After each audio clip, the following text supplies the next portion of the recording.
Happy Hispanic Day for yesterday. Woohoo! What's that mean? Oh, actually, I was thinking... You're bringing it up, but you don't know what you're going to say about it. It's Monday the 13th, right? Yes. Is that like opposite Friday the 13th? It's like extra lucky day? I don't think so. No.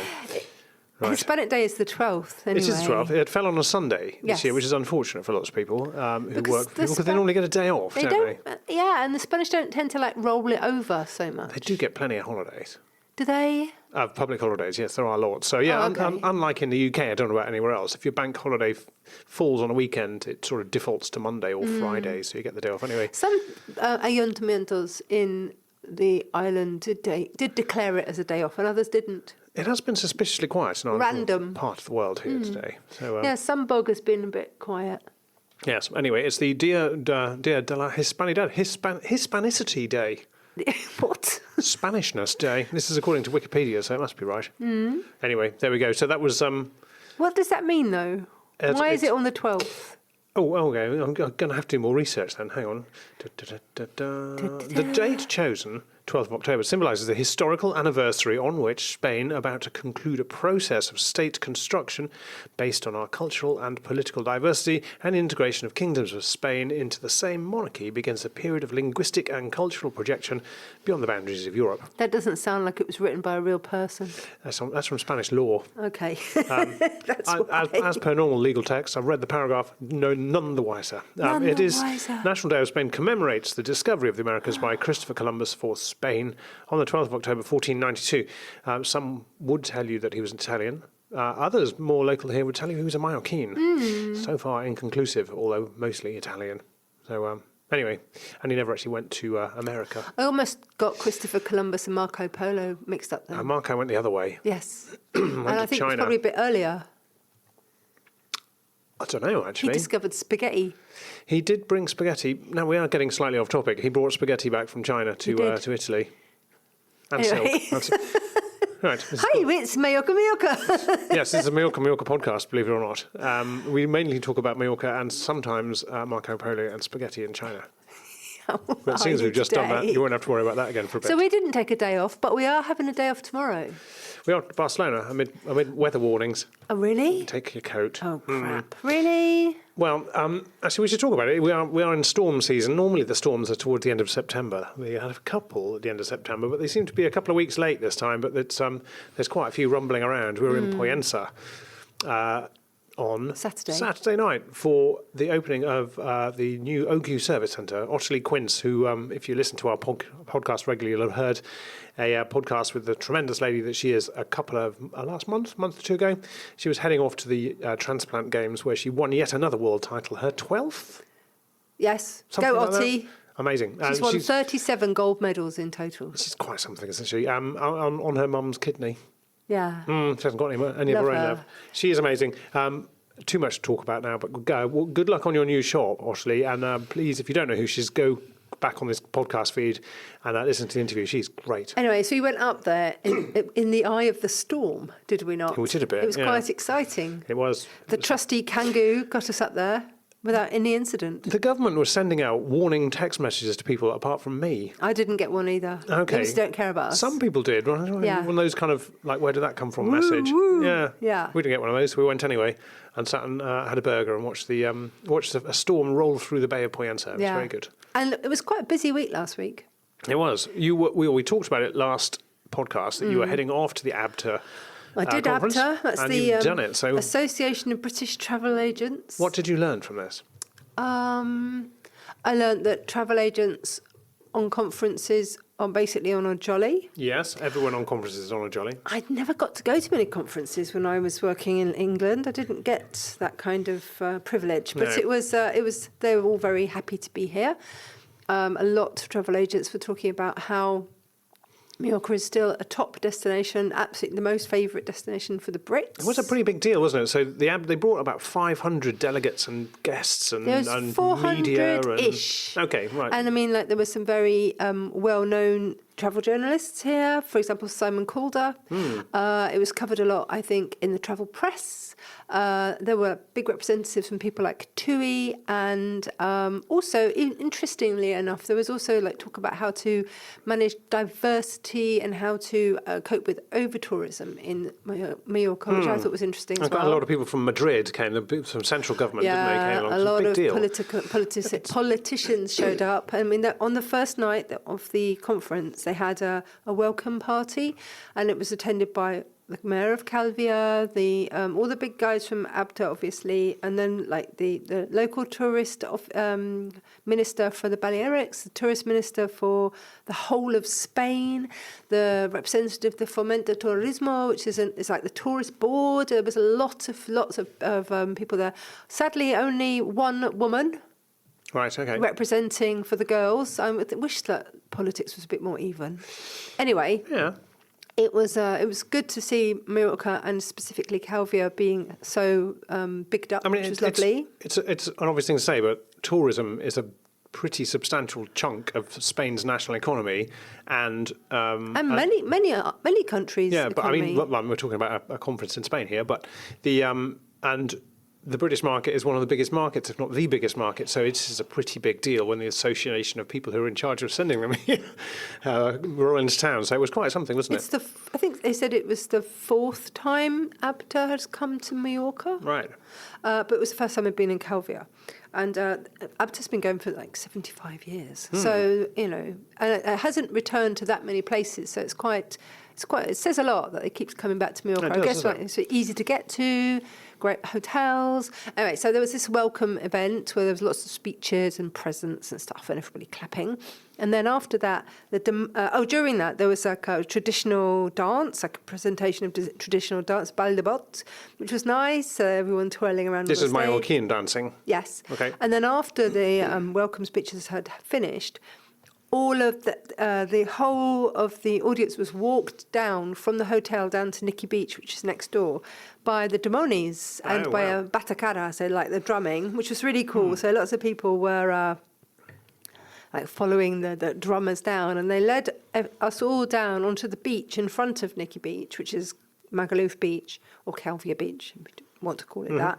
And there were the Demonis doing a fire show and fireworks, and that was brilliant. And then from that we walked into Nikki Beach, where it was just really, I've never seen it like that before. They had food stations everywhere. They had traditional Mallorcan food like sobrasada and camayot and all those different kinds of like meat products, and also things like ramayet tomatoes and like real like local food. I think I'm the only non-Mallorquin to eat camayot. I don't know. I think, you'd be surprised. Meat lovers like that sort of stuff. Plus, they also had like great sushi stations and great like steak stations and all kinds of different food. There was a paella, massive paella station. Really nice atmosphere. Everyone was excited and having a good time. So it was a great opening party. The following day... We need to get jobs at ABTA, don't we? No. The catering's better than our office. Nikki Beach catering, I've never seen it like that before. It was really good. That's, big congrats to them. The Majorca catering is usually microwaving what's left over of last night's dinner. And you made last night's dinner, nice. So what's the problem? Yeah, you're right. Anyway, moving on. So the next day, which was the Tuesday, I returned to the conference specifically to go and listen to them talking about how to cope with over-tourism and what to do about it. And it was interesting listening to it. And then I wrote an article about it in the paper. Is it published yet? Yes. And can we put a link below in the show description? Or is it not online? Probably. We'll have a look. Yeah. But it was there was a discussion between people like the head of sustainability for TUI. There was a guy who was I can't remember his full name, but he was basically representing Spain in England for tourism. And then there was also a lady who's the CEO of Intrepid Travel, which actually we've been on holiday with before, and they do very small. This was trips. on one holiday, wasn't it? Stop making it sound like we never go anywhere. And it was a really great trip, and it was like a very it involved a lot of local people. So, for example, we went into we were in Botswana, and it was a very hands-on safari. It wasn't a glamour safari. It was a real kind of put up your own tent and, talk to the locals safari. And it was wonderful. Better for it, I think. I loved it. So, so there was different kind of aspects and approaches to how do you involve the local people in tourism in such a way that they benefit, rather than it just being big businesses that are getting the benefit and then nobody else sees the money, which is one of the issues. It is precisely the issue, isn't it? Well, one of them is people saying, well, we're making all this money out of tourism, but we're getting poorer. Well, caviar makes a lot of money out of tourism. But people still get paid very little. So the money's coming in somewhere. It's tending to be concentrated amongst a few individuals. Like most hotel owners. Yeah. Anyway, so, the kind of conclusion that they came to was that it's absolutely has to be sensitively done, depending on the location and depending on what the actual people in that location want. So it's always about listening and talking to the local community to see how everyone can work together, because nobody wants to say you can't come to a certain destination any longer, because that would be silly and also it's more impossible. or less impossible to do. Yeah. But it was I was glad I went. It was an interesting talk. But there was also a couple of moments. I actually got grilled on my way in by these people who were like bouncing security at the door, because they just had a demonstration. And and somebody had demonstrated, gone onto the stage in the previous talk, demonstrating against one of the tour operators using Marineland as or like supporting and selling tickets to Marineland to their guests. And I've got to say, I quite approve. I don't like Marineland. And I think that they shouldn't keep dolphins and whales in captivity and penguins and all the rest of it. They shouldn't. It's not an entertainment. I don't know enough about. I mean, like you hear this criticism against Marineland, which is in Port Owls on the south coast in the Calvia municipality. You don't hear the same criticism for Palma Aquarium, which is a bigger deal, a more modern deal. I don't think it has captive mammals, as it doesn't have dolphins, or it has obviously lots of captive things. It saves things though. It rescues turtles, rehabilitates them, gives them back to the sea. They're not used as an entertainment. They're not made to perform. No, that's true enough. Yeah, that sort of thing is. They are like in a massive environment that's been man-made, but it is. Very sustainably taking. They do a good job, actually, don't they? How do I say it the right way? It's as natural as possible. They're not in a swimming pool. No. Being big aquariums, and when there is some sort of stranded marine creature, it's always the people from Palma Aquarium go and rescue it. And also things like that. They do a lot of preservation for coral. They have a seahorse program, so they're encouraging more seahorses to be born here. I just think that Palma Aquarium go at it a different way. Yeah, I think very much so. It's sort of old and the new, isn't it? Really, and Marineland. I don't approve of dolphin shows. No. Anyway, that's ABTA, I guess, is it? So. So the next day, in the evening, they went to Ietes. I didn't attend that. And then on the following day, which was the last day, they had more conferences and more meetings, and then they closed the whole event at the Calvia Beach House.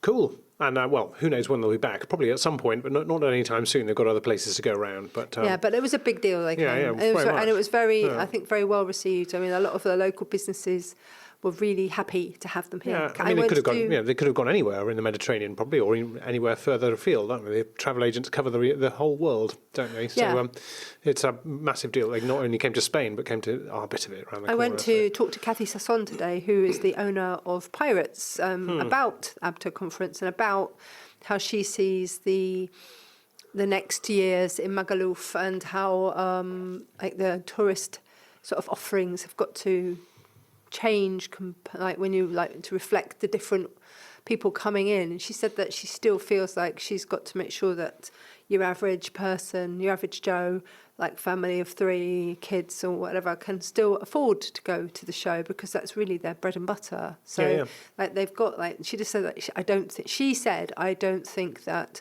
Magaluf is ever going to have a shop selling Louis Vuitton bags, for example, unlike maybe Portals or Porto Adriano. There's some fellas on the beach selling Louis Vuitton bags and very big sunglasses. Very true. Yeah. Very true.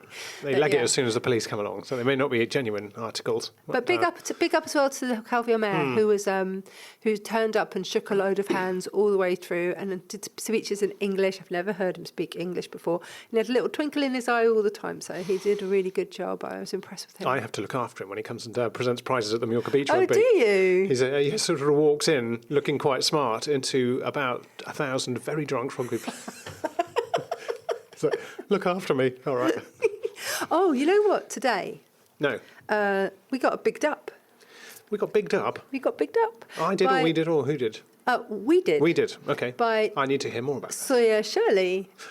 She Very wrote good. on the Soya Web Facebook page about how she was like, who were the movers and shakers in Mallorca, and she put us in the list. Well, that's cool. Isn't that nice? I've got the shakes. And I'm going to move. Fab. It was super nice, and she's a friend of the show and a regular contributor. Talking So about it friends was of really the show. nice. Nick Brown.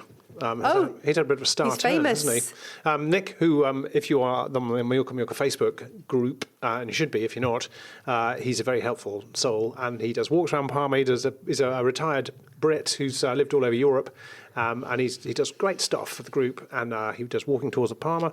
Go back a couple of episodes and you'll hear an interview with him. But he got himself interviewed by Simon Calder, Britain's premier travel journalist who was here for the ABTA conference. He's notionally the Independent's travel correspondent. Is he? Yeah, has been for 30 odd years. But he seems to appear on telly for the BBC and Sky, all over the place. So so he had a good interview with Nick. And talking of Simon Calder, he's been talking this week about the extensively about the rollout of the new exit entry system for the European Union, which is happening now in Palma, but it's and other places too. It's a very slow, phased rollout. And so you need to be aware of it if you're coming through Palma. By the 10th of April 2026, so 10th of April next year, it's in theory they're going to have all of the border crossings into the Schengen area, the European Union, going to have excuse me, machines. It's designed to stop differences in approach. Excuse me. Let's have another go at that. It's designed to stop differences in different borders. It's designed to speed the process up, make it a bit more electronic, do away in most cases with passport stamping. And it's a machine. You're probably kind of familiar. Maybe if you go to Britain or to bigger airports in Spain, you'll have a machine checking your passport rather than a person in a peaked hat. But these will you have to pay, I think, initially, but it's going to take biometric data. It takes when you first go there, it asks you. You scan your passport. It wants fingerprints off you. It's like it's a machine that's you put your hand onto and stuff, and it's quite a quick process. It also asks you the purpose of your visit and all that kind of stuff, and it stores all this data, and you'll only have to do it once, and then next time it comes in, you can show your fingerprints or scan your passport, and it'll go straight through. It's designed to speed the process up, although the initial effect will be to slow the process down because everybody's got to spend a minute or two. Probably a bit more than a minute or two entering details into the machines, which is why they're doing it now. They're not doing it at peak season, so that they can, if they started implementing this in August, there'd be queues out the door of every airport in Europe. So they're doing it deliberately. They were supposed to do it last October. They're doing it now to allow people to sort of, enter their data through the system through the winter, and then hopefully by the time you get to next summer, lots of people are already registered. So I think there's some travel agents and people like that are suggesting that you leave extra time to check in. Don't take our word for that. Check your own flight details. But if you're a resident, if you're not an EU citizen, you'll need to register this stuff as you enter the European Union. We are not European Union citizens, unfortunately, but we do have a residency in Spain. That means that we don't technically have to use these systems either, except no one's quite worked out how that's going to work. So I don't know. So it's happening now. They also have contingencies if there's giant backups. with queues. They can just wave it through and have people stamping passports. So they're doing the best. They're going manual. They go back to manual. Yeah, I mean, it's a long lead in to a system that will be more effective. It'll also be policing electronically the limits on stays for non-EU citizens. So if you're British, for instance, or in fact anyone who's not EU, you're limited to the 90 days in any rolling 180-day period. At the moment, that relies on someone looking at your passport, doing a bit of mental arithmetic, and this won't be the case. The system will check it automatically and will get you in trouble if you overdo it. I think some people are getting away with it at the moment. There are potentially quite big fines and bans from travel into Schengen, into the EU. So, if you're getting away with it at the moment, you might not be able to get away with it for much longer. So be careful. That's coming in any day now. Is that really all they're going to do with it, though? Just like make sure that you're overstaying your welcome?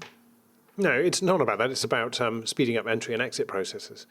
So you're thinking about harvesting data, aren't you? Yes. They're already doing that anyway.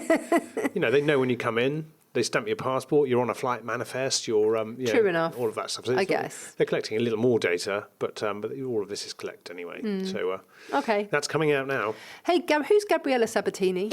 Oh, yes, Gabriella Sabatini was an Argentinian tennis player. Oh, she was. That's who she was. In fact, she still is an Argentinian tennis player. Because she's in the paper. But she was famous in the 90s. Was it that long ago? She was a very handsome lady, and she was good at tennis. Don't you mean beautiful? Very beautiful lady, and she was kind of pin-up girl at the time, but she was very successful. I think she was a sort of regular. I'm not a tennis expert, but a regular kind of quarter semi-finalist kind of person. I'm not sure she won very many, but she is. How old is she now? Probably in her late 40s, maybe 50s. I didn't realise that was part of the chat. She's playing down the road, or has played down the road. She's been playing paddle with Jurgen Klopp, who is more famous as a football manager. They were doing it. They were playing paddle to promote paddle. It doesn't need much promoting. It's everywhere, isn't it? It's getting really big in Britain. Is it? Yeah. I've only played paddle a couple of times. Both times I twisted my ankle. We played paddle long enough to make us go, let's go and buy some paddle bats, and then never played it again. I think I gave them away. Yes, you did. Yeah. So we will never play paddle ever again. It's quite fun. It's if you haven't played it, it's on a much reduced court. Much smaller than regular tennis court. Frantic outdoor squash. Yeah, and it has a net in the middle, like a tennis court. It has nets, like fencing all around it, so you can play off the walls. And you have a short-handled bat, don't you? Racket, bat, racket, that kind of thing. Anyway, it's quite big. It's big business because you can fit more courts in. The games are shorter, and it's much more. You kind of get more of a workout. And Britain has gone crazy. Cool. It's always been crazy in Spain, and in America they call it pickleball. Oh, is that? I think it's very slight. I think pickleball is very slightly different. Oh, okay. But we're going down all kinds of avenues of chat here that I have no idea what we're talking about. I think it's that more or less. Anyway, so Gabriella Sabatini and Jurgen Klopp have been playing Uncle Tony from Uncle Tony Nadal, who's Rafa Nadal's. Uncle and coach. Ex-coach, I imagine, seeing as he's not playing anymore. Rafa's retiring. Have you seen his hair's fallen out? Yeah. That's what happens. Tennis was keeping it in, it looks like.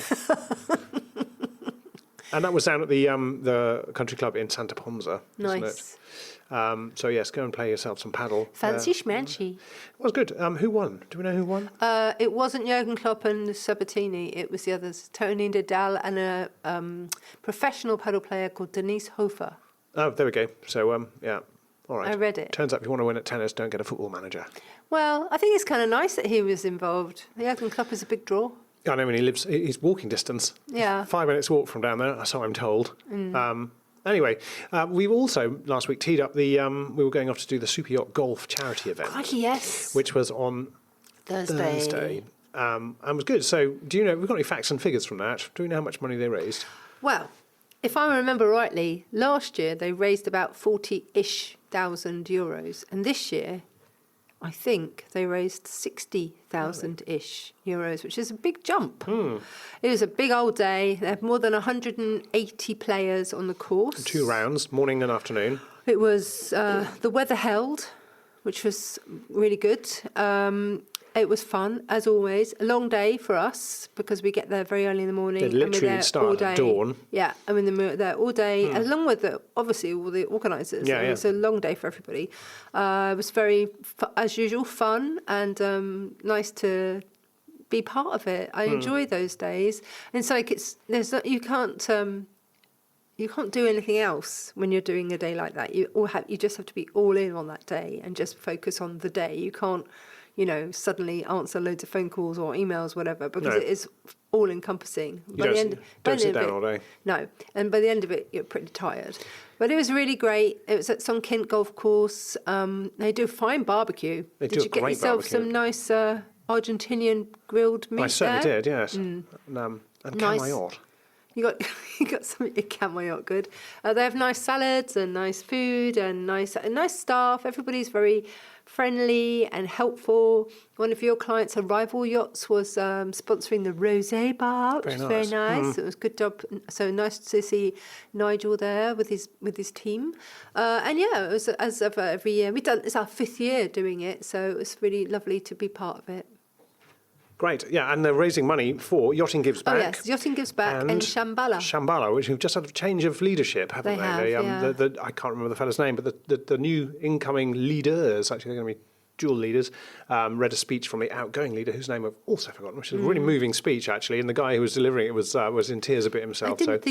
Maybe he hadn't read it before he read it out, but he was very, moved himself. It was a lovely moment. It actually quietened the sailors down. It did, didn't it? Because sometimes it's hard to get them to be quiet. Well, what can you do with a drunken sailor? Separate him from his money and give it to charity is the unknown verse of that one. But, there is definitely a point in the evening where I just stop taking pictures of the sailors, unless they've won something, because they're just all bladdered. And nobody wants to see a wonky picture of themselves, really. No, they do. They are a thirsty bunch, aren't they? They are thirsty. They start early there. Those boys, 8 o'clock in the morning, as soon as they teed off, they went to the first, on the course bar and bought 2 bottles of rosé. I don't know. I don't play golf. I think there's one of the things if you haven't seen them that you need to know about golf is the golf court comes with an ice box. Yes. On either side, so you can fill it with cold drinks. And so, they were charging around. And to be fair, the sales of alcohol are also they're quite pricey because they take a lot of the money and the money from the booze sales goes to the charity as well. Let's put it that way. Yeah, very much so. That goes off to the charities as well. So it was a fun day, wasn't it? Yeah. So, anyway, look, we've been rambling on here. We have an interview for you, and I have absolutely no idea who you spoke to this week, so it's over to you. Well, this week I spoke to Reginn, whose surname I find hard to pronounce. Have a try. Nope. You'll hear me trying in the interview, which once was enough. He's from Iceland, and he lives here with his Majorcan wife. He is a writer, and he is in the process of producing a play called Selling Shade, which is rather apt because it's about the real estate industry in Mallorca and about the kind of conflicting situations with the real estate at the moment. And it's, without giving too much of the plot away, it's also about a house that doesn't want to be sold. Right. I was going to say, where can we see this? But I'm sure Reginn will tell us during this interview. Oh, yeah. So, but we can wrap that up at the end. So let's have a talk. And let's listen to Reginn and perhaps learn what his surname is. I think you're not even going to attempt it. Here's Reginn.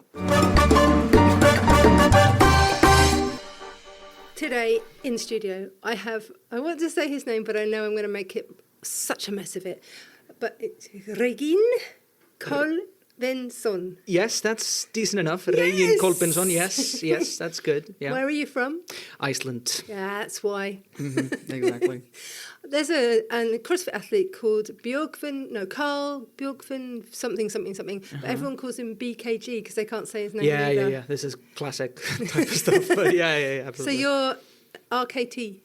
RTK. But it's just RT Kolbeinsson. And the Icelandic thing is that if you're a boy, you're a son, and if you're a girl, you're a dottir. Dottir, exactly. But it takes off from the father's name. So it's quite a patriarchal naming system, but it is what it is. So yeah. How long have you been in Majorca? I've been on and off the island for about 10 years, but I've been living here permanently for about 4 now. So yeah, I've got some connections here. My wife's from here. And yeah, I love it. It's great. What? It must be very different to Iceland, though. Oh yeah, absolutely. I mean, like I'm currently wearing a woolen vest today. I am not wearing a jumper. No. It's stubbornness in me of thinking it's October now. The weather's supposed to be colder, and it will be, and I will be able to wear something that's not shorts. But that's January. Yes, I know, but it's just, I don't know. It doesn't fit with me. It really doesn't. This place really doesn't jive with me all that much. Have you started twitching because the sun's still out at 3 o'clock in the afternoon? Yeah, but that's the thing. It was cloudy yesterday, and it was cloudy kind of today, so I thought it's on my side. So, it's a coming. It's a coming. Yes. Do you like the cosy nights then? Oh, I love them. It is, and it's something that I experienced yesterday because it got a tad bit colder, so I was able to close the windows for a start, put on a cup of tea, and a scary movie, and I'm good. Yeah. Oh my goodness! So I didn't have you down as a cozy kind of guy, but I thought if you come from north of the north, that you're moving for the light and the weather, but you move for the woman. Well, yes, exactly. Yeah, no. The thing is that we only really come here when we desperately need to. Like, we will work ourselves to the bone and then go, right, I think it's high time that I go and see some sun. And then we'll be here for about 3 weeks, and then we'll come back to, like, the real world, because imagining any of this on a daily basis is like, no, that's too good. Do you know what I mean? So there's a kind of sort of guilt I have of living in a place that's, like, always sunny every day and not having that sense of dread. Guilt? Yeah, it's a bit of guilt in terms of, like, you know, because you look back at it and you look at what you grew up with, where it's like, even on a sunny day, the wind is so strong, like your face hurts, you know. So when you've come for something like that, and then when you come to, you know, where there's basically the same weather every day, you feel like you've kind of hit the jackpot just because you get to be here. And you kind of out of tune with life back home, that sort of place that you know, where even if it's a small place, it's like this is the sort of main hub of the world. But then you go out of it and you realize, wow, it's actually this small little pocket that's just kind of over there in its own little corner. And it will always be that for me, and I'll always call that home. But when you're outside of it, especially in a country like this, which is very different, you do feel a bit alienated, kind of even coming back home or coming here. So, you know, as much as I've had experiences being here, knowing the language and having my roots down here, you know, I'm still a giri at the end of the day. We're all giris, mate. Yeah, we're all, absolutely. and it's a word I try to claim and try to enjoy. Yeah, I chose it, kind of. If you're from the mainland, you're not a giri, you're a forastero. Forastero, yeah. Have you heard of that one? I don't think I've heard it as much, but there is definitely a sort of, oh yeah, it's mainland people, you know, in the peninsula. You know. Yeah. So what do you do for a living? Well, you can drink your tea. Yes, okay, I'm just going to say. What's your thing? Why are you here? Well, so mainly it's because, like I said, because of my wife. But on top of that, I work remotely. I'm a sort of salesperson, kind of a graphic designer, website designing, all basically a bunch of little things that I'm able to do with the company that I work with. But mainly here in Majorca, what's keeping me and what I'm here to talk about is theater. And I'm a writer, specifically a playwright, but also an author as well. And that's been going on for a good year now, which is kind of funny because it's been kind of nonstop in terms of shows and people that you meet, and really kind of ingraining myself into the, not just like the kind of expat culture here, but like genuine culture, because even though I write stuff in English, a whole host of local people that want to go and see something in English and want to kind of get a different experience. That's brilliant. I come from a theatre background a long time ago, so I understand I understand the appeal, and also the fun of it. It's such a great thing to be involved with. So you did a couple of. How many shows have you done? I'm thinking you might have done 3. Yeah, well, it's been 3 main ones because we did. The first time I came and spoke to you, that was our first one here on the island. That was last summer, and then we did one in around this time, October, November. And then we did sort of a small Christmas event. And then we've had some shows kind of overlap with that. But yeah, those have been the 3 main shows. And then now with this one, our biggest one yet, where we're taking it out of the small theater that we've been doing it. And we're now in 2 auditoriums, one in Porreras and the other in the Palma Auditorium. What? Yes, exactly. You're going to be in the auditorium? Yes, Sala Mozart. Blimey, that's... They hit the big time. Exactly. We're going from about 30 people in a hall to about 300. So yeah, with a proper. How's your bowels? How's my bowels? My bowels are good, but I can't say that right now. These next 2 weeks are going to be squeaky bum time. Yeah, but, big time. Absolutely. Are you sleeping? I'm sleeping. Yeah. I've got a very, very good team with me. I mean, it's a cast of 7, but I do have a director, and I've got some really experienced people that both know what they're doing, they know what they expect, and as much as there's kind of worries about certain things, a lot of it's just been my end, which is the sort of production, and I haven't had to really think about the show all that much, which is great because usually, having started this on my own and then just writing the plays, directing the plays, and doing everything else, I'm kind of in everything. I'm still doing a whole bunch, but now I get to kind of, I don't have to, lose my mind over this. Are you tinkering with things then, or are you letting the director lead? No. So, I mean, this particular play, I started drafting like around this time last year. And then when I found the director, we kind of went through a couple of drafts after that. So me and the director are very much in terms of the same vision on what this is supposed to be. It led us through the casting. It led us through basically every decision. And so I feel very lucky in that respect to get someone that can kind of see the same as I do. And I mean, it's just, for a person that you've never worked with, for it to click so well was great. Who is the director? That is Andrea Helen, who is an American who has a background in acting and some directing and also teaching acting in the Meisner technique. I am blanking on the kind of school or the academy that she was teaching at in Los Angeles. But she has the experience for it. She's a big deal then. She's got some, she's not just somebody you pulled in off the street. Exactly. No. When I got to meet her. She's got the chops. Exactly. Got the chops, and it's very easy to work with. And funnily fantastic. And funnily enough, because this play is about the real estate here in Majorca, she's also a real estate agent here. Yeah, let's talk about the subject. What is it? Like, give us without spoiling the ending, of course, but give me some idea about what we're on about. Of course. So Selling Shade is about these two real estate agents, one who is a bit older, who's a bit more of a cynic within the industry, been working there for a long time, and the other who is a newcomer and very much looking for new opportunities to kind of get ahead, although they're trying to sell this particular property in the Tramontana Mountains to their high-profile clients. These are very foreign clients that are just kind of here to buy a summer home or something like that. But with every client that comes around, there seems to be some sort of issue, personal, or whether it's the house that's doing something, and it later turns out that there's something deeper in terms of the house's past, almost haunting vibes. Is it a ghost story? It is a ghost story, yes. I mean, it's politically interesting as well. Yes, though. exactly, yeah. I mean, the idea, I don't necessarily remember where the whole political inclinations of it came, but I think it's just when I started thinking about a real estate agent in a haunted house, putting it here in Majorca, it just kind of made sense to talk about the climate as well, because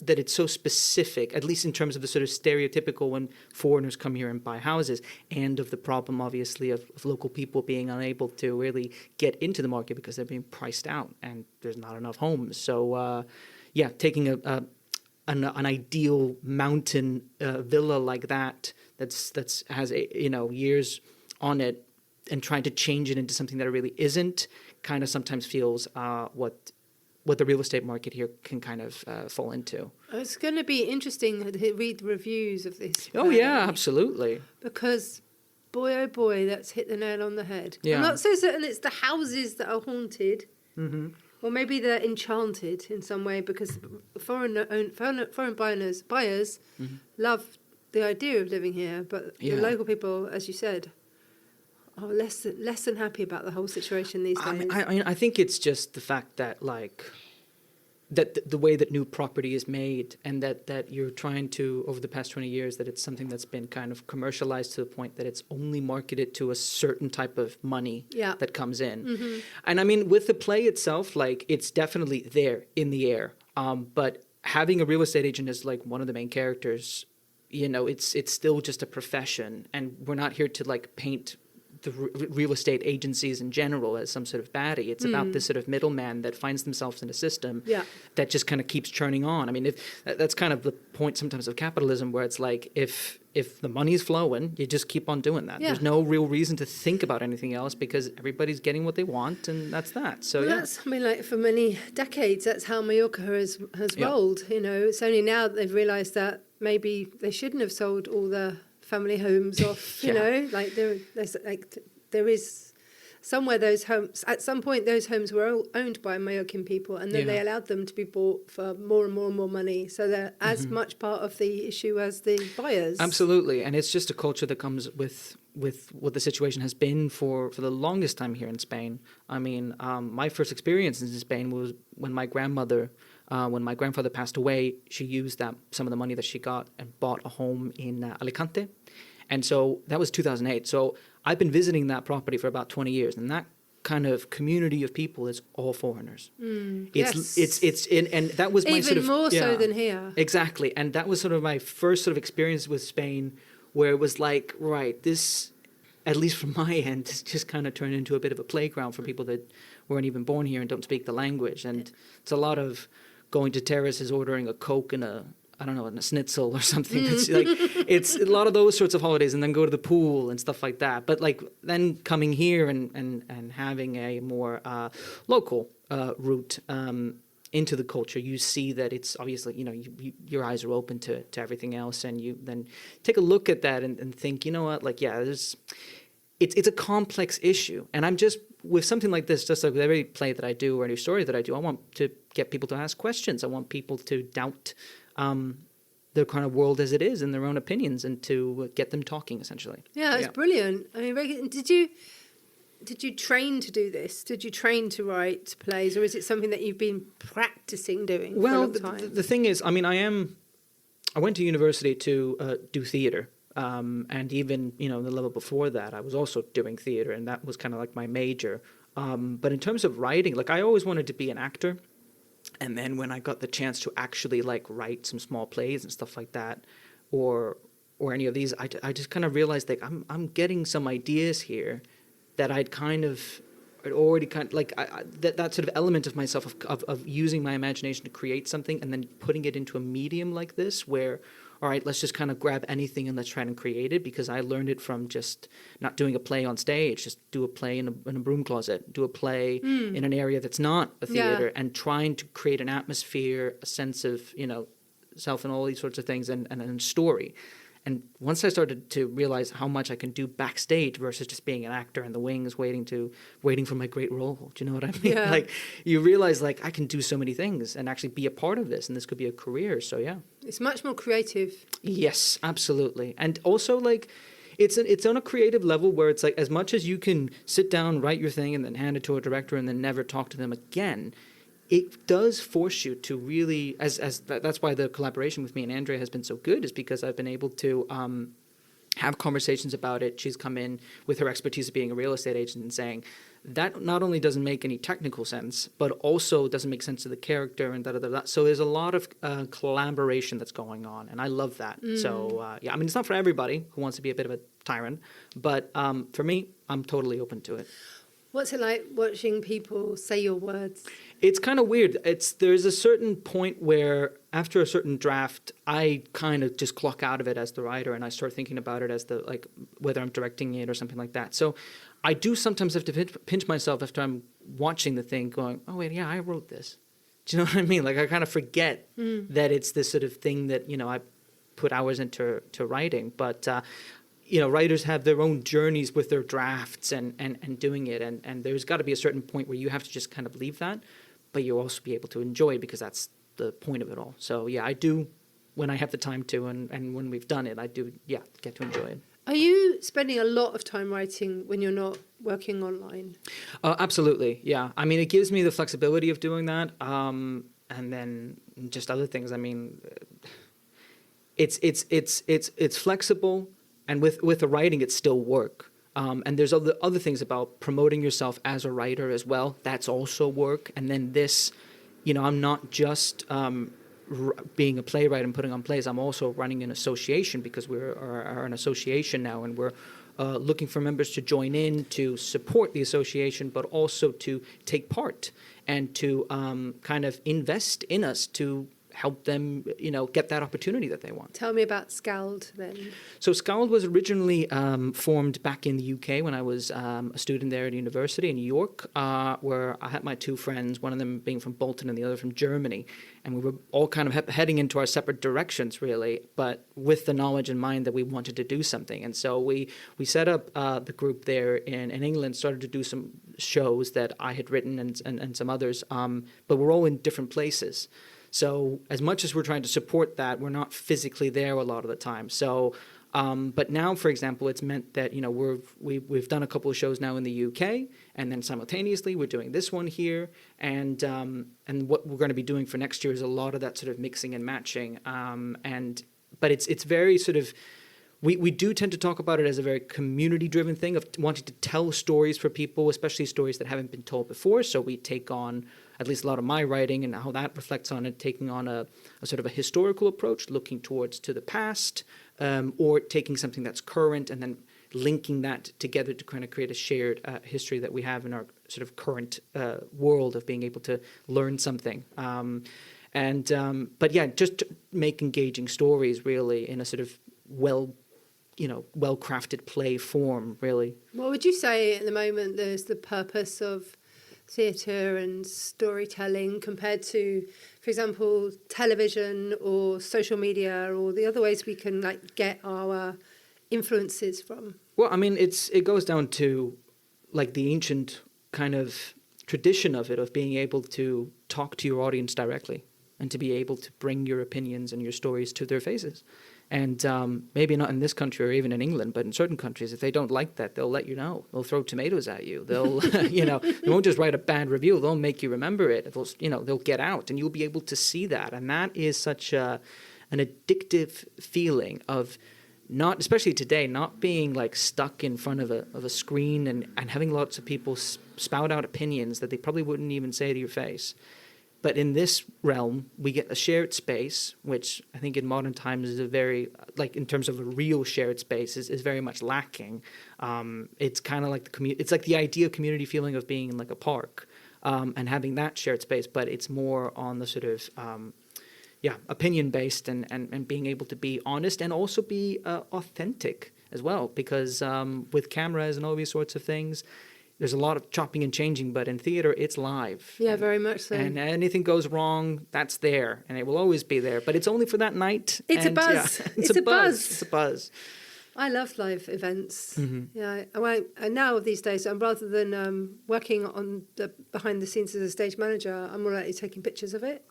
And it's so exciting. I get that same kind of rush of adrenaline and also that the feeling of being part of it. That is quite a special feeling, and I really enjoy that. Absolutely, and you, especially if you work with a big group, you have a sense of belonging. Really, whatever your role is, whether it's be small or big, you feel like you've made this together. And excellent first night parties, I hope. Yes, as well. Yes. I mean, yeah. It's good fun.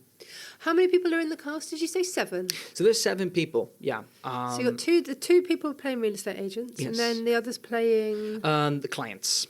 So they're all playing potential purchasers. Potential purchasers. Is anyone yes. playing the house? No, but the house is its own character, which theatre can kind of lend itself to, which is a type of theatre that I love. It's the sort of type of stuff that I really gravitate towards writing, of having a theatre that creates an immersive experience. So has the company grown enough that you now have a set designer or a wardrobe designer, a lighting designer? Do you have the technical people behind you supporting you? Mostly it's just me. And there are other people that thankfully now... You on a ladder. Yes, exactly. But there are other people that help with the production of it. We're working closely now with a foundation that is still kind of in operation. It has been in operation for a better part of maybe 15 years, called Iceland Theatre Group here. They've worked a lot with the Palma Auditorium. Two of its founders, Jenny Whiffen and Emma Byrne-Back, there in the show. I haven't seen Jenny Whiffen in such a long time. Yeah, she's great. Yeah, good. And she's a great actress as well. She is great, yeah. And so is Emma as well. I mean, not met Emma. Yeah, we haven't met. Don't think so. No, but she's a great character. I mean, in fact, actually, like when I first met her, and she's such a ball of energy that like as soon as I left and I was on the drive home, I got the idea for Selling Shade, and I was like, that's kind of because you'd found an actor that kind of matched an energy, and then you started thinking, what am I going to cast this person in? Because are they playing the real estate agents? Emma's playing the real estate agent. Jenny is playing one of the clients, but the other real estate agent is played by a Majorcan actress. And there's actually 3 Majorcan actors in there, so it's actually half foreign. Fantastic. And then half, but the other real estate agent is played by Neos Cortes, who is a very active actress here on the island and doing stuff in Madrid as well. The cast also includes Tony Pons, which is kind of known by a couple people. He's a celebrant. Sorry? He does celebrants. He does weddings. Yes, exactly. Yeah. Met And he's also a well-known actor here. Then we have Jason Lynch, who actually, funnily enough, was an actor back in the UK for a long time. And then when we were casting, and this is sometimes what happens when you go and cast people and you think, all right, we're just looking for people that want an opportunity. And then you pick up someone that like actually has experience, but at the same time is like, well, I haven't done this in a long time. So there's a lot of kind of... I feel a bit rusty, but I'll get there. Yeah. But his energy is around that is so great that like you instantly feel comfortable. There's not much that you need to say. There's a lot of these sort of clicks that you just go, yeah, this guy's great. Then we have Claire Söderblom, another Scandi there, Swedish. And then we have Nayeli Farr, who is another Majorcan actress. So I think what the play didn't necessarily start with a lot of the Majorcan connections, but as we started casting, we just ended up realizing like there have to be, like, because it doesn't feel right if we're not including that viewpoint, which I mean, yeah, from our perspective of being foreigners, it's like it feels like it needs that. It's vital, I think. Yeah. For it to be taken seriously as well. Yes, exactly. And I'm definitely hoping to see as many kind of a mixture as we've seen from our shows. Like I've been shocked with how many people, like local people, have come up to me and been like, I want to see more of this. And I'm like, well, congrats. We're planning maybe on doing some shows in Spanish, and then going, no. Just keep doing that, because there's plenty of Spanish shows. There's a bunch of Spanish stuff. Yeah. So there isn't any kind of like English language stuff. And when I moved here, that was one of the things that I really had to like come to terms with. Yes. It wasn't London, and I wasn't going to be going to the theatre anytime soon. And it doesn't really come from the fact that it's like people that mainly speak English going like, oh, there's nothing for me. What's nothing for me here? It's more just like English language theatre with the plays behind it and all these sorts of things. They've become a sort of pedigree. I wouldn't necessarily say a golden standard, but it's a type of thing that a lot of people can get into, and especially with English being an international language. It's it doesn't really matter if you're that much of an expert in it. You could go into a performance and get something out of it. You'll pick it up as you go along. You pick it up as you go along. Yeah. Okay, so that's exciting. When is this play happening? So the first 2 shows that we're going to be doing is going to be in Porreras, and that is going to be the auditorium in Porreras on the 18th and the 19th of October from 7:30 to 9. And then the subsequent weekend, the 25th and the 26th, at the Palma Auditorium. I'm coming to that one. I can't come to the 18th and 19th. No, already, can you believe it? I'm already completely booked out that weekend. I can imagine. I can imagine, yeah, absolutely. But I definitely want to come, because Brilliant. I've met it, every time we've talked about your stuff, I've always wanted to come, and then basically something always happens. Yeah. So I really want to come, and I think that I remember the first shows you did was a very small auditorium. I remember thinking, I don't want to commit myself to a ticket when I know that I might take a ticket of someone else. Mm-hmm. Who wants to go, who can go. Absolutely. So the auditorium, at least this time, if I say I'm coming, and there's 299 other people. Absolutely. I mean, it was at a point now with the Christmas shows. We only did 2 shows, but there were so many people, because then I have to like knock down like how many people are in the cast and then myself in the building, that the theater was telling me like, right, this is like borderline illegal now, because there's too many people in for safety reasons in case there's a fire. That's amazing. So I've had to really think about that, and I mean, with a big cast like this of 7 people, we could never do that. So, But the opportunity of going to both of these auditoriums, of them wanting unique, different experiences for people to enjoy, of an international grouping as well, because funnily enough, it's also happening between the same week as the International Film Festival, Evolve. So there'll be plenty of people that hopefully might get over to the Palma Auditorium. This is just nearby. So, fingers crossed you've got scouted there, love. Yeah. You never know. You never know. And the actors too. Yeah, exactly. Oh, just talent as well, yeah. What are the challenges of doing this? The challenges of doing this has to do, fundamentally with actors in particular, or people just in general to work with, is that Majorca is a place where a lot of people want to live in, but they can't necessarily do it all the time. And there's a lot of people that go back and forth. And, even with the summer, like, it's dreadful to trying to find rehearsal space and just perform in heat and all these sorts of things. But like that's a dead period of a couple months, and then you get into it and it's like, well, we're already 2 months into maybe doing the performance, and you have to kind of gear yourself up there. But that type of intensity is what we love to have.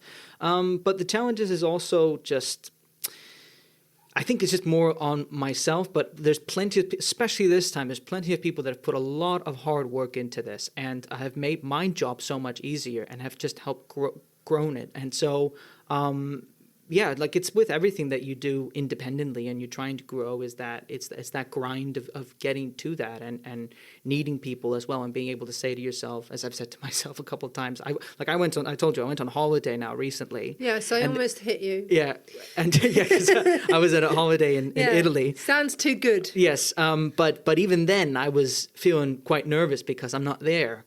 I'm not there to do this or do that, and I'm on the phone going, how is that going? And then literally telling me, you're on holiday. Leave us alone. Leave us alone. Get your fingers out of that pie. Yeah, it's difficult, but I have so much trust and admiration for my team that, it's been good so far, yeah. Have you started working on a new one? Well, that's the thing. I think because with this one's been in the works for quite some time because of its kind of scale at this point. We really wanted to get it right. So I haven't necessarily thought much about what comes next, but there are definitely ideas. And I think now between October, after we've done the show, and then to Christmas is going to be a good time to maybe sit down and write something new. So, yeah. How long does it take then? I mean, did you just knock it out over a weekend? I knocked this down over, not a weekend, no. I mean, this was a... I don't know, you're prolific. You haven't even mentioned the book yet. No, yeah, true. I mean, look, the plays, it depends on how big they are, but like a 70-page play, that can take, easily a couple of weeks, or this one took like a month, but that was the first draft. And the first draft is just about getting it down there. It's not really caring about quality or anything like that, but it's about to have that having that visceral experience of getting the story out there and really finding it and then tuning it much later on. But yeah, we didn't have a finished script ready until a couple months later. Yesterday. So, yeah. No, I would say that, but I've worked on shows where the writer's literally changing stuff up until opening night. No, yeah, absolutely. We do that. People do that all the time because you are in a live performance and it's about the feeling. And when you see it a couple times of a certain thing that you're like, actually, I think we're going to have to change this. This is actually crap. This lands better. Yeah, it just lands better. Yeah, exactly. And you're constantly reacting. And like, that's why like I've used in rehearsals and stuff like that, because it's all about energy as well. It's like, even though I've wrote this play and seen it 1,000 times, you need to give me that feeling like I'm seeing it for the first time. Yeah. Like basically, which is very difficult. The freshness. Yeah, it's the freshness and just, getting yourself in there. So yeah.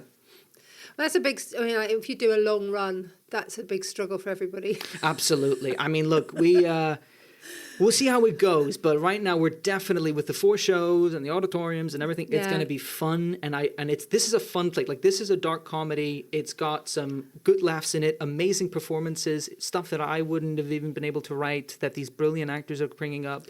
It's going to be freshly caught. Yes, would say freshly caught, like a fish. Yes, exactly. Yes, absolutely. I'm so excited for you. Well done. To think that this ball that you started pushing up a hill a year ago is now taking on its own momentum is brilliant. Absolutely. But it's come from just wanting to create for people. Like, it's very easy to maybe look at me and think this guy's in it for himself, but I'm trying to create stuff for people and give them opportunities. And like, I've actually recently really thought about taking a sort of producer role on it anyway, because like I want to give more people this opportunity of like, if you've got a good script and if you've got a good cast, get in touch with me and we'll see if we can just make it. That's kind of How does it work financially? I mean, do you have to back them, or do the ticket sales help fund the production, or how does it work? Well, we've with this one specifically, we've gotten some sponsors, and on top of that, like ticket sales for later on. Do you want to tell me who the sponsors are? The one I can tell you is the Portugal Hotel Group. We've Oh, had lovely. that. Yeah. Why can't you tell me about the others? They're secret. No, not necessarily secret, but they're just there. So that's. I mean, it's Okay, they're yeah. like silent little angels. Silent. Not really. No, it is. It is just. Most of it's just me funding it, really.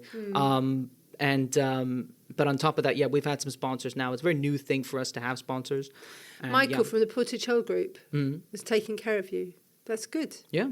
Well, I'll get the marketing team in action as well. Yeah. Sure. They have a wonderful photographer called Joanna. Joanna. Oh, she's amazing. Cool. Yeah. I got to get that now. Yeah. She's really good. Great photographer. Great photographer. Nice. Yes, I'm just bigging her up there because nobody bigs her up enough. I think she's brilliant. But this is the reason. This is the type of stuff that I love about Majorca and I love about small places. That there's always someone that you kind of have to meet that may then unlock something different. Do you know what I mean? Yeah. It's how I met a lot of my actors, and a lot of the people that I work with. Where it's like, oh, you should really meet this person, and then you meet with them, and you go, yeah, absolutely, this is the type of person I want to meet. When will you do your technical rehearsal? Tech rehearsal for the Porero show is coming now up on. We have the get-in on Thursday, and then we have the tech thing on Friday. I mean, there's two different venues because, like, the Porreras one is like that's owned by the Ayuntament in Porreras, but then the Palma one is private, so it's a different setup. But So will you do two? sorry, Do techs? yeah, two techs, yeah. But I've kind of tried to keep it as simple as possible so that it can be quite it can be transferred. I'm itchy now to put my hand up to do your show photos. Yes, well, That's like, how can I fit that in? I really like to do it. It's like, it's so exciting to be part of live things like that. absolutely, yeah. People should get more behind it. Because, what, the thing with theatre is that everyone thinks only posh people go to theatre. Which is really weird And because it's bizarre. It's bizarre because That's not the case. no, it's not the case, and it's It's because only posh people can afford it now. I yeah, think that's the problem. Yeah, absolutely. But it is a sort of local kind of, it's almost a working class type of commodity, really, of having people, create stories about what's happening in their lives and actually getting, an experience to express those. So yeah. I mean, is there a Mallorca theatre tradition that we can hook ourselves into? Have you found anything that is like very culturally local? Well, I mean, in my own experience, I've tried to go and see as much as I can, but I haven't seen as much as I should. Do you speak Catalan?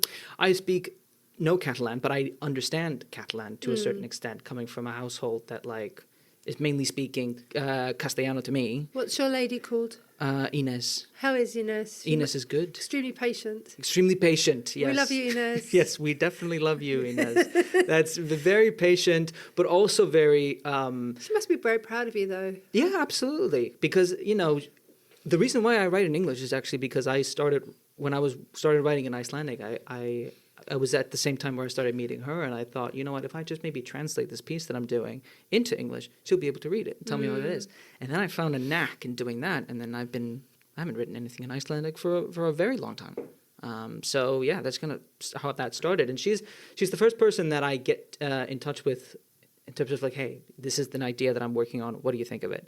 And she... Not that she's overcritical, but she has, I think as a lot of people, especially these days with the amount of content that's thrown at us, she's very specific of, I don't know, like, I don't like this about it or that.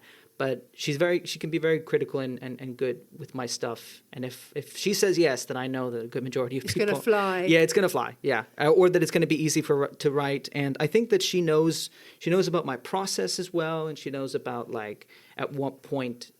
does it sound solid enough to start writing? Because I think a lot of writing doesn't really happen when you're actually writing. It happens when you're thinking. Yeah. Like I go around driving and I write in my head. I go around doing the dishes or doing the groceries and I'm writing in my head.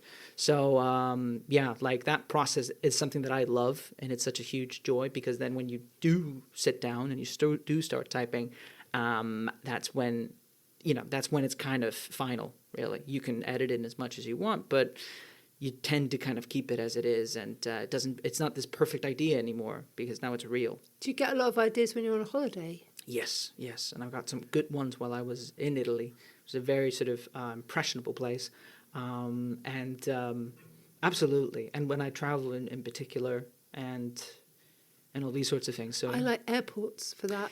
I mean, there's plenty of people you can find in airports. But just like the kind of like the in limbo feeling. It's very, for me, it's like a really, as long as I'm not in a hurry, I like being in limbo. Yeah, exactly. It's a very safe place to be. Yeah. And you can allow your brain to kind of like roam around. Yeah, I mean, I wrote a part of Selling Shade, or at least a draft of it in an airport when I was delayed. And it kind of focuses you. And I'm kind of used to now being in between airports going from Iceland or here or whatever. And it's really... It's a good place to really lock in, as they say. So, yeah. So tell me how we do it financially, because is it all on you, or do you get help as well? It's a mixture of there. I mean, I've usually kind of, to start with, it was kind of more on me, but also more on just like people's engagements when they come in and invest. And with the association, if you become a member as well, you can, all the money that goes into it as an organization, we're a nonprofit organization, so all of it's going to doing shows. You know, this is a nonprofit type of thing. But we do have sponsors for this particular show. One of them is the Portugal Group. Fancy. It is good, yes. That's very nice. Yes. Michael's been generous, I hope. Yes, we've got a good link. Emma's got some links, having worked with the Isla Foundation, having some years of experience of doing that. On top of that, we've got, we're doing a lot of rehearsals at the Earth Yoga studio. So you've been elbowing out the yoga bunnies. Yes. Well, no, we try to be very respectful of their space because they are... Well, they're very Zen-like, yeah, so it's but that's been a great space to do rehearsals in. And then for one of them, I can talk about Tramontana Tours, which has been was going to give us some cycling equipment because one of the characters is on a bike. Cool. Which, I mean, I don't think it's offensive to say there's a lot of foreign investors that would probably be wearing something like that going on real estate, you know. Well, occasionally, yes, I suppose they do. Cycle there. Yeah, cycle there. Is he actually cycling to the house? Yes, he does actually cycle, yeah. Oh, well, yeah. that's probably my husband. Your husband, right, yeah, exactly. He cycles to work. Right, I see. That's really good then. So, like, the company is growing. Yes, absolutely. It's not just growing in, like... Because as an association, we're wanting to prove that, like... we can put on something like this together. And I think with theatre in general, it's both business-wise, it doesn't necessarily make sense for me to go fully like a blown company. But at the same time, it's like when you're trying to create a culture around here that's about creating experiences that are about the community, plays about Majorca or about living here, about the people here, that it comes from a sort of grassroots type of investment from the people that want to go and see it. I'd be doing that the same. So, yeah, here's the platform to do it. Okay, so how do people get tickets? They can get tickets at skaldtheatre.com. We have to spell that. That is SKALD theatre. THEATRE or ER? RE at the end. English, the proper spelling. Yes, the proper spelling. Skaldtheatre.com, where you can pick tickets for either the Pereira show or the Palma show. Yeah, fantastic. Yeah. Best of luck. Thank you. Can't wait to see it. Finally, Lovely, going to see one of your shows. Yes, I'm very excited to have you. I'm thrilled to have you back. So what's next time? Come in and tell me about the next adventure. Yes, absolutely. Thank you for coming. Lovely. So the show, Selling Shade, by R.T. Kolbeinsson. I tried hard. It's on this weekend, the 18th and 19th of October in Porreres, in the auditorium there. And then the following weekend, the 25th and 26th, at the Palma Auditorium. And you can get tickets by going to skaldtheatre.com. Fab. Okay, well, I think is that us for now? We're off to Barcelona for a very brief, self-indulgent 24 It's not hours away. self-indulgent. We need to have something to look forward to. We're off to see a band I like and you like. I do. Counting Crows. Counting and the Crows. Razzmatazz, Salah. Yeah. It'll be fun. No, it should be good. So one of the perks of living on an island is that you get discounted flights. It doesn't cost a lot to get to Barcelona from here because you can just hop over. I just hope the Counting Crows show up. They missed a few dates on their tour so far. He missed Adam, the lead singer. They cancelled 2 shows last week because he was sick. So yeah, I have been following along closely to see if they've done that again. But I don't think they've cancelled. This time tomorrow night, we shall be at the Sala Razzmatazz. Let's hope the Counting Crows are as well. Otherwise, it's going to be. Well, you can sing the songs. I can, but There's not going to be as a couple well of thousand as people there. So put your hat on the ground and get on with it. Oi. Right, Fab, I think that's probably enough from us, isn't it? Like and subscribe, all of those things. Blah, All the blah, links you need to blah. know below. We were going to put a link to your My article on over-tourism. if we can find that. Yep. And all the rest of it. And then don't forget to go back and listen to the podcast with Ottilie and Nick. And you'll be there's just an amazing diversity of people we keep interviewing here. So Nick, Ottilie, Des Mitchell last week, and an Icelandic playwright. Loads. Fantastic. What a place. If anybody wants to be on the show and you feel like you've got a good story and you'd like to contribute. Especially if you're Jürgen Klopp. That'd be great, Jürgen. Come on in. It's just up the road. Do you think Jürgen listens? I have no idea. Anyway, if you've got a story, you can always send us a message. Send us an email. Details below. Yeah. That's your lot. See you next time.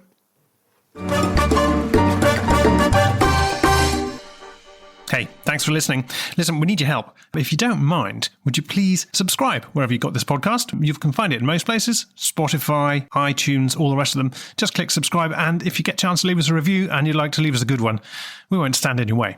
And something for you. If you'd like to get our monthly newsletter, then visit our website. That's Majorca-Mallorca.es. That's Majorca with a J, Majorca-ES. And follow the link there. And if you'd like to ask us a question, send us a DM to our Facebook or Instagram channels. And wherever you get your podcasts, if you see the show notes, you'll see the links for everything you need. Thanks for listening. See you next time.